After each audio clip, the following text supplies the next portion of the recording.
muagi ka nako. Before ka moadto sa Father God, muagi gyud ka kang Jesus. Kay siya ang dalan, kamatuuran, o kinabuhi. Beyond Christ, magwali ka og lahi nga Ginoo, wala kay kaluwasan. Magwali ka og lahi nga ngalan, o lahi nga Dios, bakak ang imong giwali. Kay ang kamatuuran si Jesus Christ, ang bugtong anak sa Dios. Palakpakan nato si Jesus.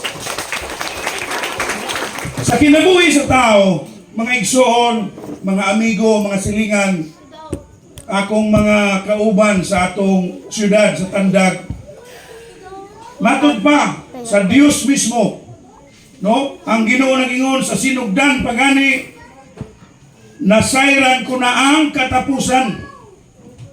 Wala pa mahitabo ang umaabot. Matod pa sa Ginoo, sa sinugdan pagani, nasayran ko na ang katapusan. Ang Revelation, wa pa na nahitabo, pero nasayod na ang Ginoo, gisulat na daan ni Juan.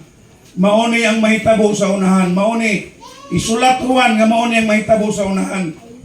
Kumbaga, wa pa ta nagplano, ang Ginoo tapos na. Nagsugod pa ta, ang Ginoo nasayod na. Amen?